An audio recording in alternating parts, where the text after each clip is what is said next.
My name is Lucius Ravenscroft. I come from a world where destiny takes different turns, where what you know is certain may just be one of the infinite possibilities. In my world, Super Bowl XLII isn't just a memory of a victory that slipped away. It's a story of glory achieved. In my world, the New England Patriots were on the brink of a perfect season. 18 wins. No losses. The grand finale was Super Bowl XLII against the New York Giants. You want to know what happened? That night, the air was thick, loaded with anticipation and hope. The stadium vibrated like a volcano about to erupt.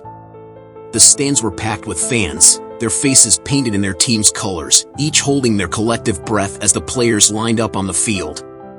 The intense lights illuminated every movement, every step. The pressure was palpable, like an invisible cloak covering the field. Tom Brady was in command, his eyes locked, determination radiating from his stance. The atmosphere was electrified, and I could feel the pulse of destiny unfolding before me. But miles away, in a modest, dark bar, a different kind of tension hung in the air, a tension of life and death. I was there, watching. The bar was crowded, but it was Jeremy who caught my attention. Not for what he did, but for what he was about to lose. Jeremy, a man with a face marked by anxiety, had his eyes glued to the screen. It wasn't just a game for him. It was a last chance. Jeremy had mortgaged his house. Desperate and drowning in debt, he went to the bank, signed the papers with trembling hands, and walked out with a heavy heart. Each step to the bar felt like a judgment, each breath a struggle against the rising tide of despair. With the money in hand, he made an even riskier decision. He bet everything, every cent, on the Patriots winning that night. A total bet, no turning back. An insane risk, you'd say. But for Jeremy, it was the only way to try to save himself from financial ruin. As the game drew near, the bar was cloaked in an uneasy silence. Jeremy's phone buzzed. It was his wife calling. She didn't know about the mortgage, didn't know about the bet. "Jeremy, is everything all right?" she asked, her voice gentle yet laden with concern. He lied. "I'm fine," he replied, trying to mask the anguish in his voice. But the panic was there, growing like a shadow inside him. He couldn't tell her what he had done.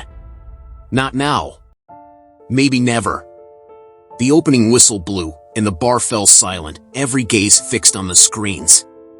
The Patriots advanced with precision, each play meticulously executed. Tom Brady, calm in the pocket, threw with a cold calmness, his passes slicing through the air like sharp blades. Every play seemed like a surgical strike, every movement, a rehearsed dance. Lawrence Maroney, as agile as a panther, found a hole in the defense and crossed the line for the first touchdown. An explosion of cheers and applause erupted in the place. Jeremy let out a deep sigh, his shoulders relaxing for a moment. Maybe, just maybe, he had made the right choice. But, just like life, football is unpredictable. The field, once a stage of certainty and confidence, quickly turned into a battleground of uncertainties. The Giants' defense began to adjust, tightening the noose, making every Patriots advance a Herculean task. The rhythm of the game started to change, the field becoming a slippery terrain of tensions and boiling emotions. And that night was far from decided. I could feel it in the air, destiny wasn't ready to be revealed. For Jeremy, for the Patriots, for all of us, chaos was just beginning. As the game progressed, the tension in the air only grew thicker. It was as if each breath drew more anxiety into the lungs of everyone present. On the field, the Giants were demonstrating why they had the reputation of an impenetrable defense. Their defenders moved like predators, alert to every move Tom Brady made, ready to strike at the slightest misstep. The crowd's roars mixed with the sound of bodies colliding, creating a chaotic yet powerful symphony. The electricity in the air was palpable. Frustration on the Patriots' side was visibly mounting. Each play became an intense battle, a delicate balance between calculated strategy and pure instinct. In the bar where Jeremy was watching the game, time seemed to drag. Every second felt like an eternity. He tried his best to stay calm, but his fingers trembled around the glass. He took a large gulp of his drink, hoping the warmth of the alcohol might soothe his nerves, but it was only a fleeting comfort. His eyes never left the screen, but I could see what he was trying to hide. The fear was there, deep in his gaze, silently saying, "If I lose this, I lose everything." As the fourth quarter began, the Patriots were ahead, leading 14-10. But the Giants, determined, did not give up. They pushed down the field, play after play, each one more decisive than the last. And then, the unexpected happened. Eli Manning, displaying a surreal calm amidst the chaos, managed to escape what seemed like a certain sack. For a moment, the entire stadium held its breath, as if the world had stopped to watch. He threw the ball to David Tyree, who made the iconic helmet catch, holding the ball against his helmet in a move that defied both logic and gravity. In that moment, it felt as if time had slowed down, the ball floating in the air before finally being miraculously caught. That was the turning point in the game. Inspired by the incredible reception, the Giants quickly advanced. The clock kept ticking, each second bringing them closer to the end. The Patriots' defense tried desperately to stop the Giants' advance, but it was like trying to hold back a tidal wave with bare hands. With just a few yards remaining to the end zone, Eli Manning handed the ball to Brandon Jacobs. He ran with all his might, and despite the Patriots' defense trying to stop him, he broke through the defensive line and crossed the goal line to score the touchdown. The stadium erupted in a wave of cheers and applause, and the scoreboard changed once more, Giants 17, Patriots 14. The Giants had taken the lead, turning the game around. In the bar, the impact of the touchdown hit like a blow. Jeremy dropped his glass, the sound of it shattering on the floor echoed through the room, like the sound of his hopes crumbling. The drink spilled across the floor, a reflection of the panic now consuming him. He stood frozen, his gaze lost somewhere between reality and a nightmare. He mentally replayed every choice that had led him to this moment, every decision that now seemed like a terrible mistake. The tension in the air was almost tangible, and everyone in the bar seemed to hold their breath along with him. Fate was about to be sealed, but on which side? Life is made of these moments, of choices and their consequences, of risks and what follows. For Jeremy, just as for all of us, it was time to face his destiny and see if betting on the impossible would be worth it. The game was in its final minutes, and the tension in the stadium was almost palpable. It felt as if the air was thick, dense enough to be cut with a knife. I could feel every heartbeat of the players and every held breath of the fans. Tom Brady, with the calmness of an experienced veteran, took control. The scoreboard read 17-14 for the Giants. The Patriots needed a touchdown to take the lead. Every second on the clock was precious, every decision, a crucial moment. The Giants' defense was all over, bringing pressure from every side. Brady quickly adjusted the line and signaled to his receivers. The snap came, and the Patriots' offensive line engaged in a fierce battle, trying to hold off the relentless advance of the Giants' defensive line. Michael Strahan, a force of nature on the Giants' defense, shot forward like a missile, determined to bring Brady down before he could release the ball. But Brady, always vigilant, saw a momentary opening and launched the ball in a perfect arc to Wes Welker. Welker held on tight, dodged two defenders, and secured a first down at the Giants' 20-yard line. At the bar, Jeremy stood, eyes wide and fixed on the screen, following every move with an almost feverish intensity. The entire place was in a tense silence, as if time had stopped. He gripped his glass so tightly it seemed it might shatter at any moment. Each beat of his heart seemed to sync with the ticking clock in the corner of the screen. With just 40 seconds left, the Patriots quickly lined up for the next play. Brady took the snap and dropped back, his eyes scanning the field like a hawk hunting its prey. The Giants' defense was tight, leaving no room for the Patriots' receivers. But then, in a swift move, Randy Moss made a sharp cut to the left, creating a tiny gap.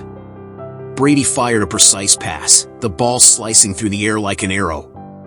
Moss dove, caught the ball at the 10-yard line, and immediately got up, gaining a few more yards before being brought down. Another first down. The clock now read 20 seconds. The The score was still 17-14 for the Giants. The tension was unbearable. At the bar, Jeremy could barely breathe. He knew this was the decisive moment. His eyes darted frantically between the clock and the screen. "Come on, Brady, you can do it," he muttered, almost inaudible. The Patriots were on the Giants' 7-yard line. It was now or never. The stadium was in a frenzy, and the bar around Jeremy was buzzing with a mix of hope and fear. Brady took the final snap, quickly dropping back, his eyes focused and determined. The Giants' defenders, like hungry beasts, charged with everything they had, but the Patriots' offensive line held strong, creating a window of opportunity. It was at that moment that Brady saw his chance. In the right corner of the end zone, Randy Moss was free, just for an instant, but for Brady, an instant was enough. He launched the ball, which seemed to float in the air as if in slow motion, every fan holding their breath. Moss leaped, and for a moment, the entire stadium held its collective breath with him. He stretched out his arms, hands steady, and caught it. Touchdown. The Patriots had made the game-winning touchdown. The score was now 20-17 for the Patriots. The stadium erupted in a deafening roar. But there was still 1 point to be scored, the extra point. The Patriots kicker stepped onto the field for the conversion attempt. With precision, he kicked the ball between the uprights, adding 1 more point to the score. The final score was now 21-17 for the Patriots. At the bar, Jeremy collapsed into his chair, his breath coming out in sobs of relief. Tears streamed down his face. He had bet everything, every cent, every hope, and now he was saved. The Patriots' victory was not just a sports result. For Jeremy, it was redemption. He felt as if he had been pulled back from the edge of the abyss. In my world, the Patriots didn't just win, they defied all odds, redefining what it means to be unbeatable. And for Jeremy, this victory represented a new chance, a fresh start on a path he never thought he'd walk again. The bar around him was celebrating, but Jeremy was calm, almost serene. He knew something greater had happened that night. A victory that wasn't just on the scoreboard, but in every decision made, every risk taken, and every moment of courage when all seemed lost. The game ended with the Patriots as undefeated champions. But for Jeremy, the true battle had been fought within, in his mind and in his heart. And there, too, he had emerged victorious. As the Patriots celebrated on the field, the euphoria echoing off the stadium walls, Jeremy pushed open the heavy bar door and stepped into the cold night air. Outside, February's biting winter wind hit him like a slap, snapping him back to reality. Adrenaline still surged through his veins, a warm rush now mingling with a deep sense of relief and exhaustion. His heart, which had been pounding in sync with every play, was finally starting to slow. He took a deep breath, trying to steady the tremors in his hands. Jeremy reached into his coat pocket, searching for his phone. The city lights twinkled in his tired eyes, blurred by the tears he could barely hold back. He knew he had crossed the line that night. He knew what he'd done was reckless, too risky. But now, with the Patriots victorious and his mortgage secured, he felt a massive weight lift off his shoulders. The weight of a future that, for a moment, he had believed was lost forever. He pulled out the phone, the cold metal pressing against his warm skin, and dialed the familiar number. The phone rang once, twice, 3 times. The wait felt like an eternity. Every second, a silent torture. Finally, his wife's voice came through, warm and welcoming, but tinged with concern. Jeremy took a deep breath, closing his eyes for a moment. "Honey, I need to tell you something." As he spoke, his voice hesitant at first, then gaining strength, I could see the change in his posture. Jeremy straightened up, as if bracing himself to face a storm he knew was coming, but now felt ready to confront. He confessed everything, the mortgage, the bet, the fear that had consumed him with every second of that game. And finally, the victory. The Patriots' victory, which wasn't just a team's win, but the redemption of a man who risked everything to give his family a chance to start over. The silence on the other end of the line was long. Long enough for Jeremy to feel a chill run down his spine. But then, his wife spoke, her voice full of emotion, but also understanding. "You did what you thought you had to do," she said, and her words were a balm for his tormented soul. They didn't argue any further. Instead, they planned how they would move forward together. Because, in the end, the victory wasn't just his, it was theirs. I watched as he hung up the phone and began walking back home, each step a statement of his newfound determination. The world around him was silent, except for the sound of his footsteps echoing on the wet pavement. In my world, this is the reality. The Patriots completed their perfect season. But, as we've learned, victories come with a price. Jeremy knew that now. He knew that every choice we make has consequences, that every risk carries with it a lesson. And so, as he disappeared into the night, I wondered, for some, it's just a game. For others, it's the thin line between hope and despair.